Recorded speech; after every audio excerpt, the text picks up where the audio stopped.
Bonjour à vous, bienvenue sur cette nouvelle vidéo Atelier LJJ. Très contente de vous retrouver pour ce nouveau tutoriel. Alors je l'avais promis sur ma dernière vidéo où je présentais le point crochet que vous voyez ici. J'avais promis de vous présenter le tutoriel du haut d'été une fois qu'il est terminé. Alors je viens de le terminer, un petit haut sans manche pour l'été que j'ai travaillé en coton et que j'aurai le plaisir de partager avec vous pour ce tutoriel. Alors je vais vous présenter au début noir sur blanc la technique que j'ai utilisée pour adapter aux différentes mesures et aux différentes tailles. Puis par la suite on va expliquer les étapes de la réalisation du point, puis les étapes de l'assemblage. Alors on va commencer tout de suite en espérant que le tutoriel va vous plaire. N'oubliez pas de vous abonner à la chaîne. Venez aussi nous voir sur les réseaux sociaux Facebook et Instagram Atelier LJJ. Ça vous permet de découvrir d'autres créations, de partager avec nous les photos, les suggestions et les commentaires, et aussi de découvrir d'autres membres du groupe qui sont passionnés du crochet et qui n'hésitent pas à aider et à partager leur réalisation. Alors on va commencer tout de suite le tutoriel. Alors pour travailler ce projet, vous allez choisir le fil qui est disponible chez vous. Alors je ne vous suggère pas une marque spécifique, ça va dépendre du pays où vous vivez, des marques qui sont disponibles chez vous. Mais ma suggestion, ou ce que je suggère fortement pour ce type de projet, c'est de choisir un fil coton ou coton mélangé fin, que vous pouvez travailler avec un petit crochet, maximum 3,5, pas plus. Comme ça ne va pas être lourd à porter. Et comme c'est un top d'été, on ne veut pas que le fil soit chaud ou soit épais. Alors un fil, un mélange de coton ou de coton 100% coton, mais qui soit fin, comme ça ça va être plus facile à travailler. Alors pour le top que j'ai travaillé, c'est pour un 5 à 6 ans. Alors il m'a fallu presque 150 grammes, j'ai presque utilisé toute la pelote pour le faire. Bien sûr, plus la taille va être grande, plus vous aurez besoin de plus de pelote. Pour le matériel, c'est tout ce qu'il vous faut. Je vous suggère aussi d'avoir des marqueurs ou des épingles à côté, à votre portée, pour pouvoir faciliter l'étape de l'assemblage. Alors, c'est tout ce qu'il nous faut pour commencer. Je vais vous présenter dans le tutoriel un échantillon pour réaliser le point. Pour la taille que j'ai réalisée, que vous allez voir sur la photo, comme j'ai dit, c'est 5 ans, 6 ans. Mais je vais vous expliquer tout de suite comment l'adapter à toutes les tailles que vous voulez réaliser. Alors avant de commencer, je vais prendre quelques minutes pour expliquer noir sur blanc comment va se dérouler le travail. Alors je vais faire mon haut en deux parties, deux rectangles identiques en termes de largeur et de hauteur. Et avant de commencer, j'aurai besoin de prendre les mesures nécessaires pour déterminer le nombre de centimètres pour la largeur et la hauteur de mon rectangle.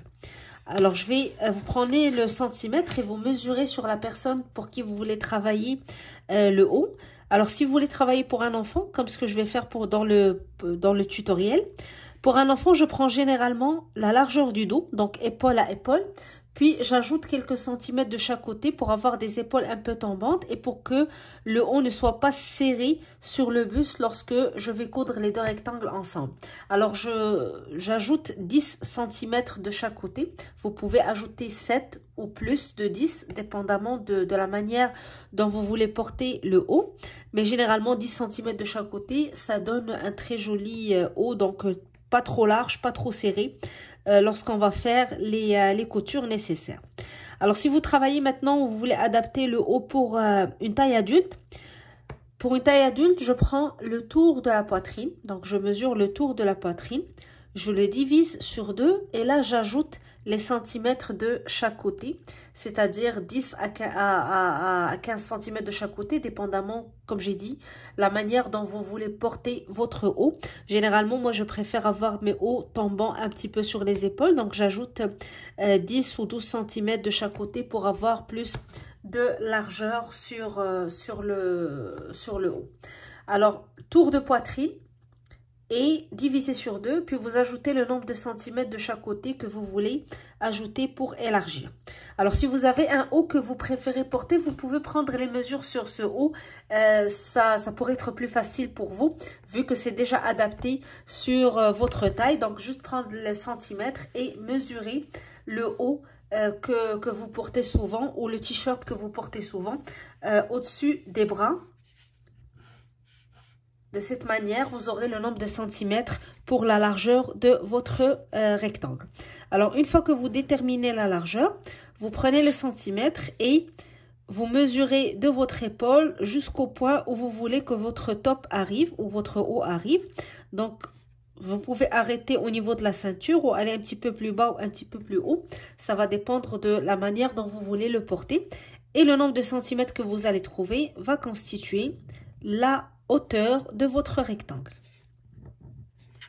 Alors, pour le nombre de centimètres de largeur, ça va correspondre à la chaînette de départ qu'on va faire. Et pour la hauteur, ça va correspondre au nombre de rangées qu'on va faire pour notre rectangle. Alors, il ne faut pas oublier qu'on va faire le travail 2 fois. Donc, notez tout sur papier, que ce soit le nombre de centimètres, le nombre de mailles que vous avez fait, le nombre de rangées. Comme ça, vous allez répéter la même chose pour le deuxième rectangle. Alors, une fois que cette étape est terminée, on va commencer à travailler le premier rectangle. Alors, je vais prendre mon fil et mon crochet. Alors, pour le tutoriel, je vais utiliser un crochet plus gros et un fil plus épais que ce que j'ai utilisé pour mon haut. Donc, pour mon haut, j'ai utilisé un coton plus fin. Ici, je vais prendre une laine plus épaisse pour pouvoir mieux vous montrer le point sur la vidéo. Alors, je prends mon fil, je fais ma boucle de départ.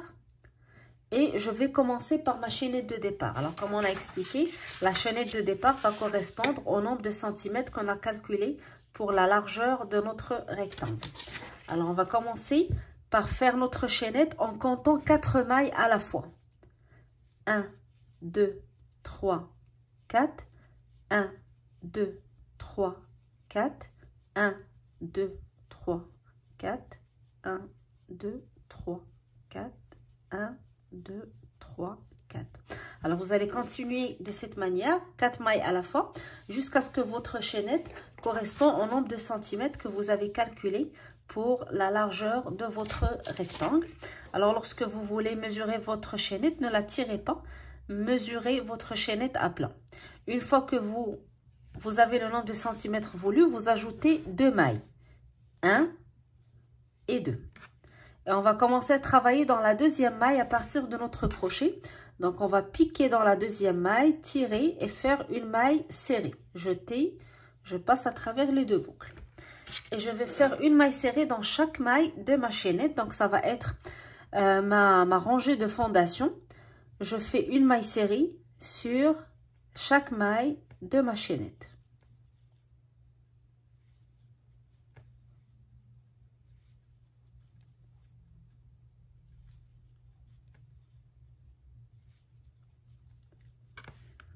Et je continue jusqu'à la dernière maille.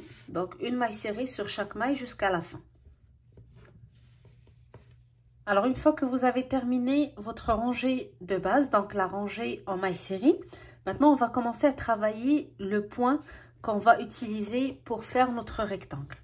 Alors, la première rangée du point, on va monter avec 3 mailles en l'air qui vont constituer la première bride de la rangée. Je tourne,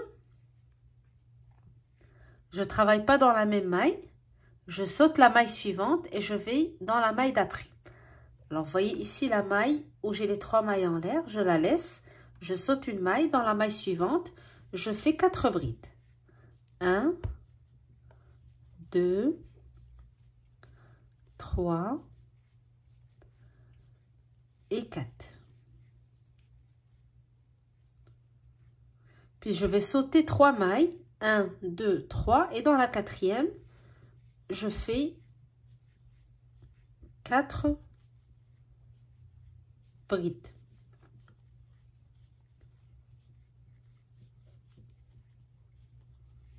Et je vais répéter ce schéma jusqu'à la fin de ma rangée. Alors moi, je vais le répéter jusqu'à la fin de mon échantillon. Je travaille sur un petit échantillon pour vous montrer.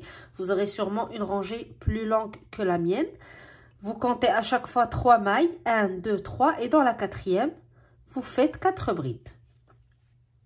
1, 2,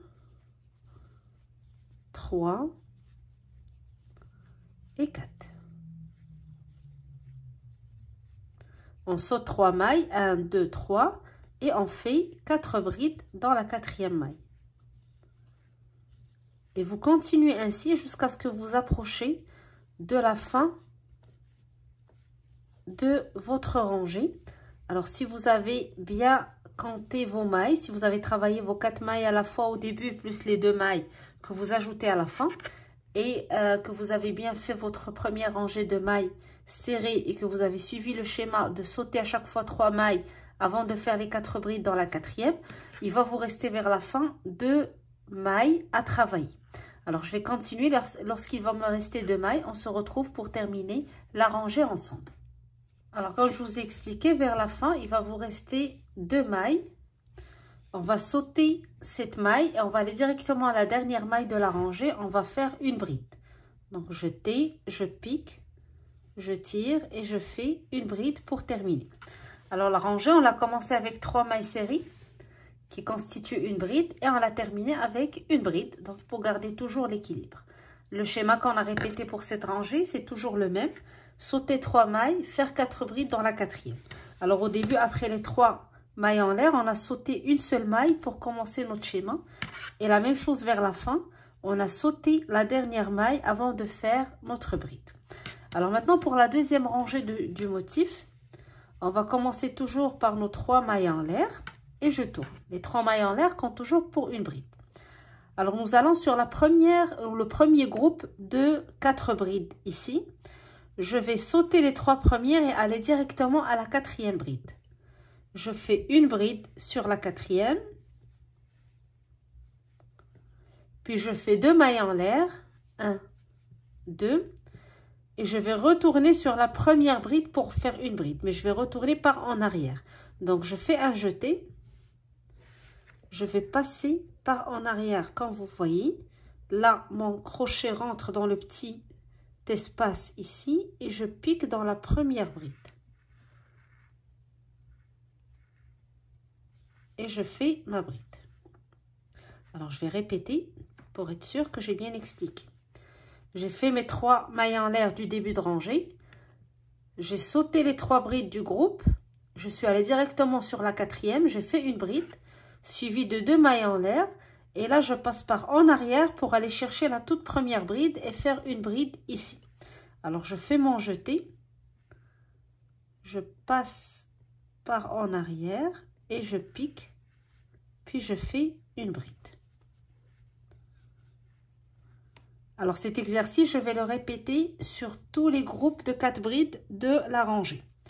Je vais dans le groupe suivant, je saute 3 brides, les premières. Je vais directement dans la dernière bride et je fais une bride. Puis, je fais 2 mailles en l'air. 1, 2.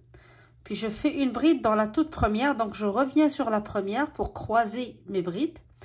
Jeter et je passe par en arrière. Je pique, je tire et je fais ma bride. Rangée suivante, la même chose, ou bien groupe suivant, pardon, la même chose. Je saute les 3 premières brides. Dans la quatrième, je fais une bride. Je fais 2 mailles en l'air. Puis, par en arrière, je vais chercher la première bride pour faire 2 brides croisées séparées de 2 mailles en l'air.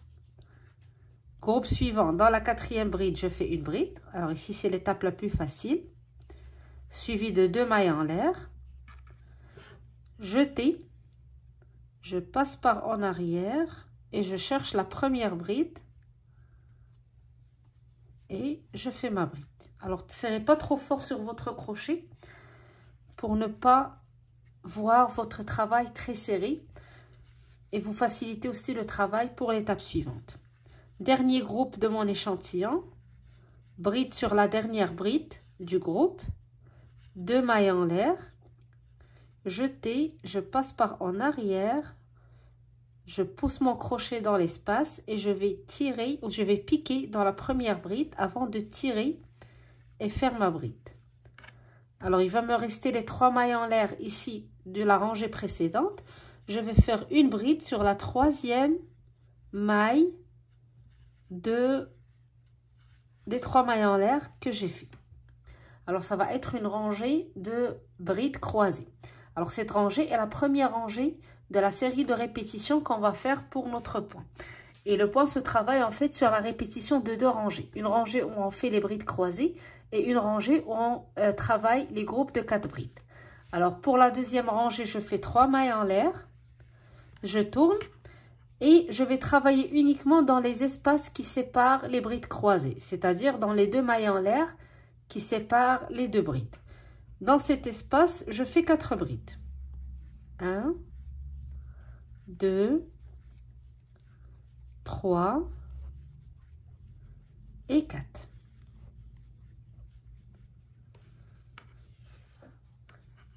Je vais sur les 2 brides croisées suivantes. Dans l'espace, je fais 4 brides. Alors, cette rangée est la plus facile car on ne fait que travailler le groupe de 4 brides dans les espaces. C'est l'étape la plus facile du travail. Alors, les brides croisées dans l'espace, je fais 4 brides. 1, 2, 3 et 4.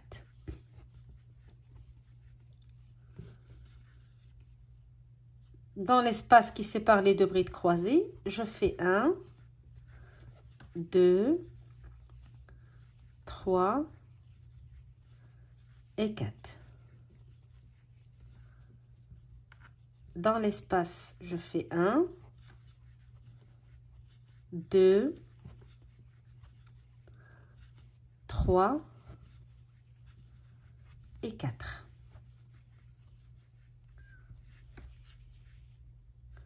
Alors, lorsque j'arrive à la fin, il va me rester les 3 mailles en l'air de la rangée précédente.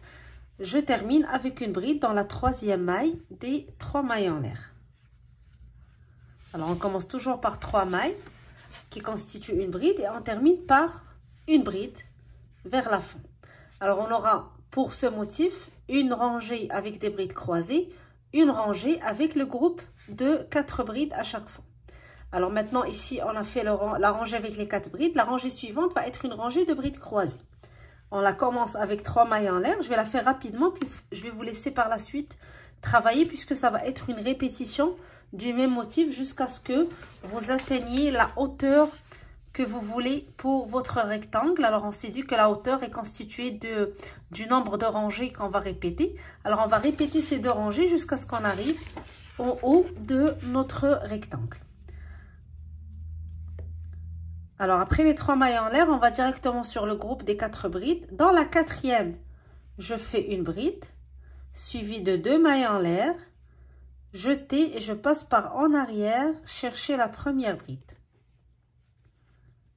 Même chose pour les 4 brides suivantes. Une bride dans la 4e, 2 mailles en l'air, puis par en arrière, je vais faire une bride dans la première bride du groupe.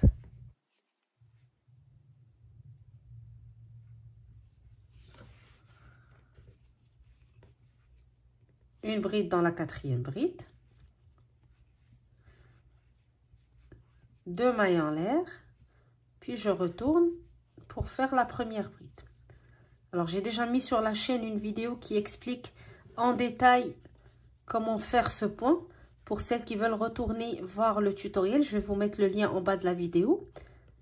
Donc vous pouvez vous entraîner à réaliser le point si vous désirez avant de commencer à travailler le projet. Les 4 brides, ici je vais dans la 4e, je fais une bride, 2 mailles en l'air, puis par en arrière, je passe chercher la première bride. Et je fais une dernière bride sur la 3e maille des 3 mailles en l'air de la rangée précédente pour terminer ma rangée. Alors, une rangée de brides croisées, la rangée suivante va être une rangée où je vais travailler le groupe des 4 brides. je commence toujours mes rangées avec mes 3 mailles en l'air, je tourne et je vais directement dans l'espace qui sépare les brides croisées pour faire 4 brides. Et on va continuer ainsi jusqu'à ce qu'on arrive à la hauteur désirée pour notre rectangle. Alors on va travailler le groupe de 4 brides dans les espaces. On termine toujours par une bride, puis on fait une rangée de brides croisées, une rangée de 4 brides, une rangée de brides croisées, jusqu'à ce qu'on arrive à la fin. Alors une fois que vous arrivez à la hauteur voulue, on se retrouve pour continuer le travail ensemble. Alors une fois que vous arrivez à la fin ou à la hauteur voulue pour votre rectangle, assurez-vous de terminer avec la rangée des 4 brides pour que ça soit plus facile par la suite. Donc terminez pas votre travail avec la rangée de brides croisées, mais avec la rangée de groupe de 4 brides. Alors à la fin, on va faire une rangée de mailles serrées pour terminer le rectangle ou la hauteur du rectangle. On va la commencer avec une maille en l'air. Je tourne. Dans la même maille, je fais une maille serrée. Et je vais faire une maille serrée dans chacune des mailles jusqu'à ce que j'arrive à la fin. Alors une fois que je termine ce premier rectangle, je vais répéter exactement la même chose pour une deuxième pièce, un deuxième rectangle qui va être similaire à celui que vous venez de terminer en termes de nombre de mailles pour le départ et du nombre de rangées pour la hauteur de votre rectangle.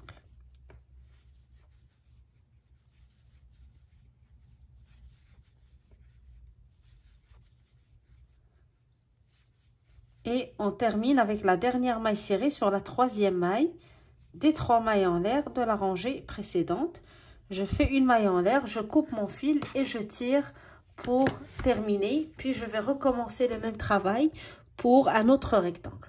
Alors une fois qu'on va terminer nos 2 rectangles, on va passer à l'étape suivante, à l'étape de l'assemblage où on va coudre les 2 rectangles ensemble pour donner forme à notre haut d'été. Alors une fois que vous avez terminé vos 2 rectangles, on va maintenant les assembler. Alors comme vous voyez ici, j'ai déjà fait les coutures sur un côté. Je vais faire avec vous les coutures pour le deuxième côté. Alors vous allez tout d'abord déterminer le nombre de centimètres que vous allez avoir sur chaque épaule. Alors moi je les détermine généralement en commençant par calculer le nombre de centimètres que je veux pour l'ouverture du col. Alors généralement pour un adulte ça va de 22 à 24 cm. Pour un enfant, dépendamment de l'âge, c'est 15 à 20 cm. Prenez le centimètre et calculez l'ouverture que vous voulez, donc le cou de la personne. Si vous voulez un col bateau, ça va aller un petit peu jusqu'à sur l'épaule. Vous déterminez le nombre de centimètres de l'ouverture. Vous la retranchez du nombre de centimètres de votre rectangle, de la largeur de votre rectangle. Puis vous la divisez sur 2, ça va vous donner le nombre de centimètres que vous allez avoir pour chaque épaule. Alors vous prenez un marqueur et vous le placez exactement après avoir calculé le nombre de centimètres de l'épaule. Ça va vous permettre de déterminer la place où vous allez arrêter les coutures. Alors pour les coutures, vous pouvez choisir de le faire avec une aiguille à laine. Donc vous prenez votre aiguille à laine et avec un fil, vous passez votre aiguille à chaque fois en prenant les 2 mailles sur le haut de vos rectangles et vous faites un va-et-vient pour faire la couture. Vous pouvez aussi choisir de la faire avec votre crochet. Donc vous allez faire des mailles coulées en prenant à chaque fois les 2 mailles du rectangle, vous faites un jeté et vous le passez, puis vous faites une autre maille coulée pour faire la couture. Ou vous pouvez choisir de faire la technique que je vais vous montrer. Donc ça me permet d'avoir un joli rendu, une belle finition sur l'épaule et ça me permet d'élargir un petit peu l'ouverture du col d'un bon centimètre. Donc ça permet d'avoir un col le plus ouvert et éviter d'avoir le col directement sur votre cou. Alors je vais vous montrer comment j'ai utilisé cette technique. Je vais commencer par faire une boucle de départ. Et avec mon crochet, je vais aller piquer dans la première maille du premier rectangle sur le rectangle du haut. Je prends la boucle, je la serre sur mon crochet. Puis je vais passer à travers la maille, puis je vais faire 3 mailles en l'air. 1, 2, 3. Je vais maintenant dans le rectangle du bas et je vais faire une maille coulée dans la toute première maille ici. Donc je pique, je fais un jeté, je le passe à travers la maille, puis à travers la boucle sur mon crochet. Puis je vais dans la maille suivante, sur le même rectangle, et je fais une maille coulée. Suivi de 3 mailles en l'air. Et je vais sur le rectangle du haut. Je vais maintenant sur la maille en face, donc juste à côté de la maille où j'ai commencé ici le travail. Et je fais une maille coulée. Suivi de 3 mailles en l'air que je vais attacher au rectangle du bas sur la maille en face, donc juste à côté de la maille où j'ai la dernière maille coulée ici. Donc je fais une maille coulée suivi de 3 mailles en l'air. Je retourne sur le rectangle du haut et je fais une maille coulée sur la maille en face. Puis sur la maille d'à côté, une maille coulée, 3 mailles en l'air, maille en face, une maille coulée. Maille à côté sur le même rectangle, maille coulée, 3 mailles en l'air. Je vais sur le rectangle du haut et je fais une maille coulée sur la maille à côté. Puis en face, pardon, puis je vais sur la maille à côté, je fais une maille coulée, 3 mailles en l'air. Je descends pour chercher la maille en face sur le rectangle du bas, maille coulée. Puis je vais sur la maille à côté, je fais une maille coulée, 3 mailles en l'air. Alors le principe, je fais 3 mailles en l'air, maille coulée sur le haut, sur le rectangle du haut, maille coulée à côté, 3 mailles en l'air, je descends. Maille coulée à côté, 3 mailles en l'air, je monte. Et je fais cet exercice jusqu'à ce que vous atteigniez le nombre de centimètres que vous avez déterminé, c'est-à-dire là où vous avez placé votre marqueur. Une fois que vous terminez cette étape, on va terminer la première épaule. On va faire la même chose pour la deuxième. Puis on va passer sur les côtés où on va utiliser la même technique, sauf qu'ici on va la faire sur des brides, donc ça va être un petit peu différent sur la place où on va faire nos mailles coulées comme je vais vous expliquer. Je vous laisse terminer vos épaules et on se retrouve. Je vais vous retrouver à la fin de cette épaule pour vous montrer d'abord comment vous allez couper votre fil et terminer, et après on va faire le côté ensemble. Alors je vais vous montrer maintenant lorsque j'ai terminé la dernière maille ici. Alors je vais faire une maille coulée à côté et une maille en l'air avant de couper, et je tire pour sécuriser mon fil. Alors une fois qu'on a terminé les épaules, on va passer sur les côtés. Alors ici encore on va déterminer la sortie du bras en nombre de centimètres. On va faire la même chose des deux côtés pour avoir le même nombre de centimètres. Et on va travailler de la même manière. Donc, on va travailler avec les mailles, les 3 mailles en l'air et la maille coulée. Alors, je vais commencer par faire ma boucle de départ.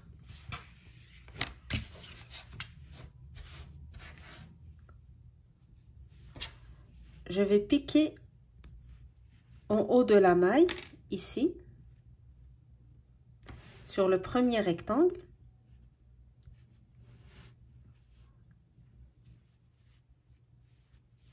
Je tire 3 mailles en l'air et je vais dans la même maille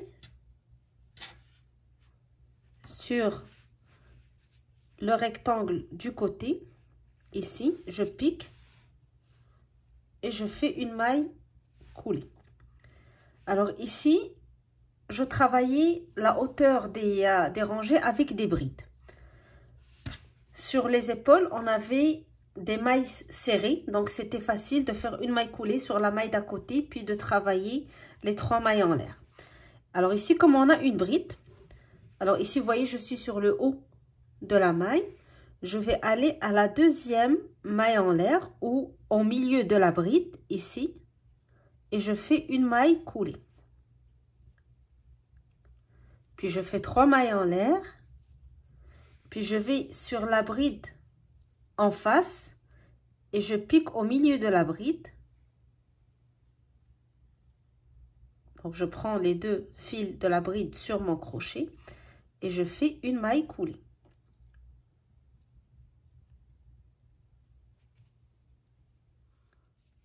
Alors après la maille coulée au milieu de la bride, je fais une maille coulée pour passer à côté et je vais la faire sur le haut de la bride de la rangée précédente, donc en bas de cette bride. Et là je fais 3 mailles en l'air et je vais sur le deuxième rectangle et je vais faire une maille coulée, ça va être sur le haut de la bride d'en face.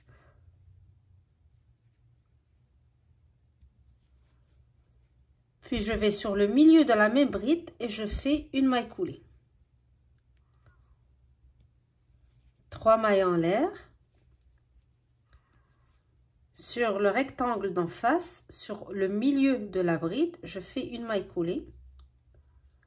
Puis je fais une maille coulée en bas de la bride, c'est-à-dire sur la rangée, sur le haut de la rangée suivante.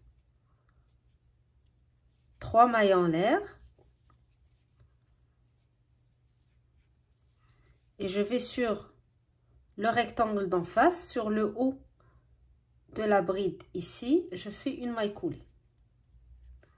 Puis la prochaine maille coulée, ça va être sur la même bride au milieu.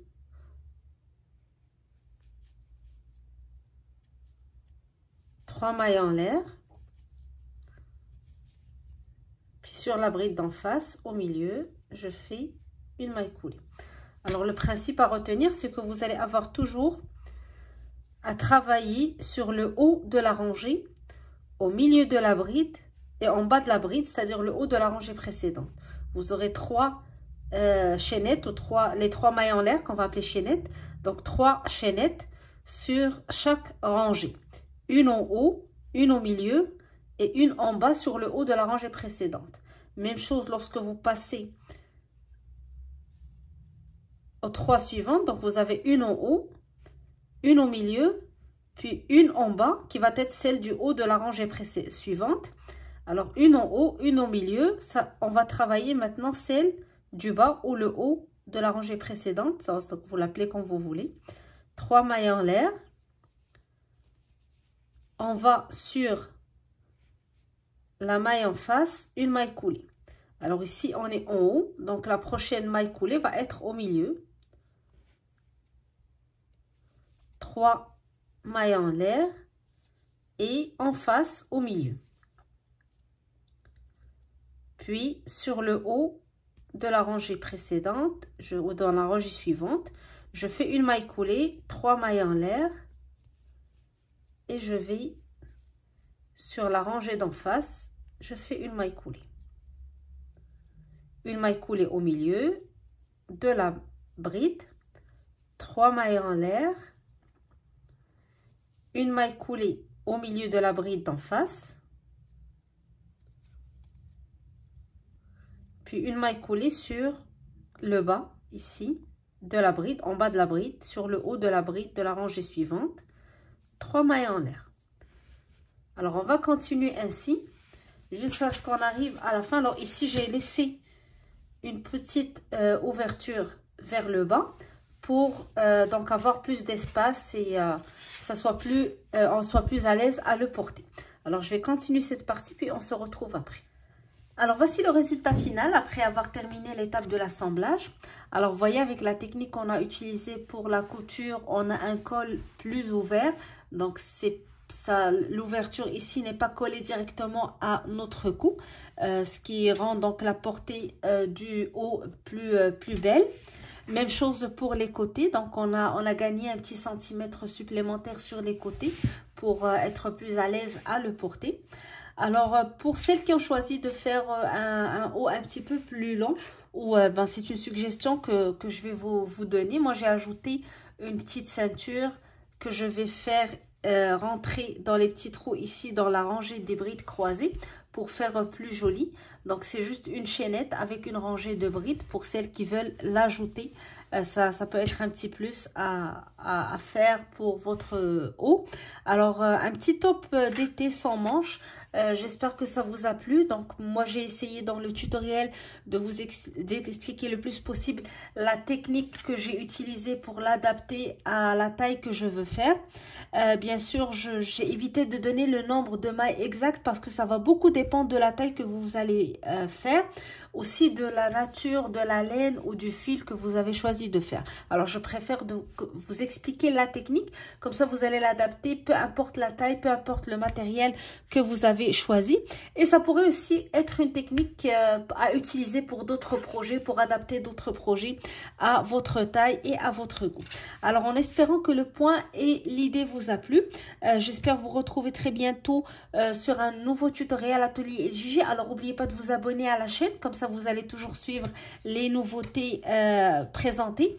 Vous venez aussi nous voir sur les réseaux sociaux. Nos tutoriels sont partagés sur la page Facebook, sur le groupe Facebook Création Atelier LJJ. Ça vous permet aussi de partager avec nous vos photos, vos réalisations, vos suggestions, vos commentaires, à communiquer avec moi directement via Facebook ou via Instagram aussi, Atelier LJJ. Alors, je vous souhaite un bon crochet. Je vous dis à très bientôt pour un nouveau tutoriel sur la chaîne. À bientôt.